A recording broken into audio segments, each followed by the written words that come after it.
ఒకటి మేము ప్రజలను నమ్ముకున్నాం, ప్రజలు కాంగ్రెస్ పార్టీ నమ్మిరు. అస్తం గుర్తి అభ్యర్థి నవీన్ తమ్ముడిని ప్రజలు నమ్మిరు. ఎందుకు అంటే కేసీఆర్ లాగా ఓడిపోతే ఫామ్ హౌస్లో వండుకోలే, 2 సార్లు ఓడిపోయిండు, ప్రజలు నమ్ముకున్నాడు, ఇక్కడే వెతుక్కున్నాడు. ఆ ఓడిపోయినా కూడా ప్రజల వైపే ఉన్నాడు.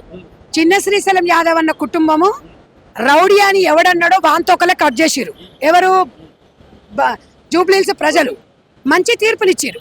ఇక ప్రజల తీర్పుని కూడా గౌరవించకపోతే డాష్తో కొడతాం. ఇంకొకసారి మళ్ళీ ప్రజల మీద ఏదన్నా మాట్లాడిరనుకో తోలు తీస్తాం కొడక. ఇప్పుడు రండి.